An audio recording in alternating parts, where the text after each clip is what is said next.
প্রিয় দেশবাসী, আসসালামু আলাইকুম। যে যেখান থেকে ভিডিওটা দেখছেন অবশ্যই সম্পূর্ণ ভিডিওটা দেখার চেষ্টা করবেন। দেশি মুরগির বাচ্চাকে কীভাবে প্রাকৃতিকভাবে সুস্থ রাখবেন তা আপনাদের মাঝে A to Z তুলে ধরছি।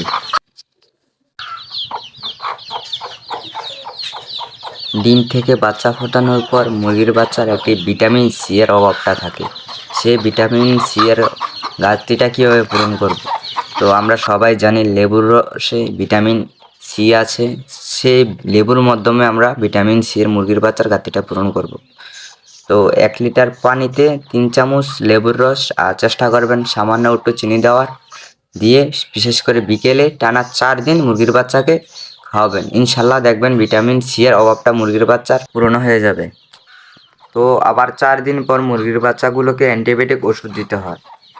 তো আমরা যেহেতু প্রাকৃতিকভাবে মুরগির বাচ্চাগুলোকে সুস্থ রাখতে চাই, তাই অ্যান্টিবায়োটিকের বদলে কাঁচা হলুদ মুরগির বাচ্চাগুলোকে খাওয়াবো।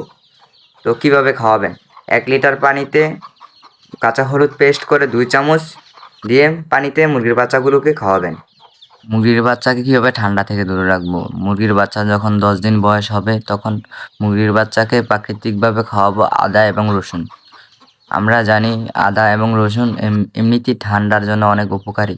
ছোট বড় সব মুরগিকে আদা এবং রসুন খাওয়াতে পারেন।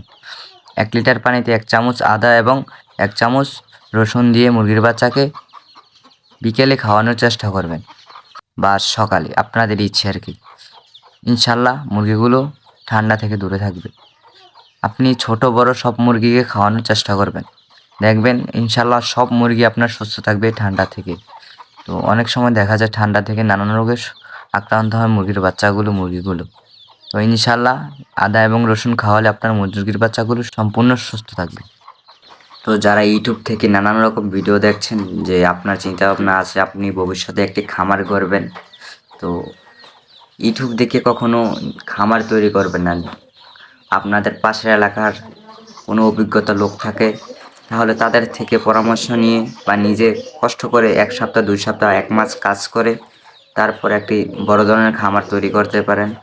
কিন্তু মুরগির বাচ্চা লালন পালনের জন্য প্রাকৃতিকভাবে এগুলো সুস্থ রাখা যায় কাদের জন্য? যারা অল্প মুরগি পালে তারা প্রাকৃতিকভাবে সুস্থ রাখার চেষ্টা করে এভাবে। আর আপনি যদি বড় খামারি হয়ে থাকেন অবশ্যই অভিজ্ঞতাদের থেকে জেনে শুনে একটি খামার তৈরি করে সুন্দরভাবে লালন পালন করবেন। আর যারা নতুন করতে চান অবশ্যই চেষ্টা করুন অল্প থেকে শুরু করে সব কিছু বুঝে শুনে করার, কারণ ছোট থেকে বড় হলে ইনশাল্লাহ একটি মোটা অঙ্কের টাকা আপনি আর্ন করতে পারবেন।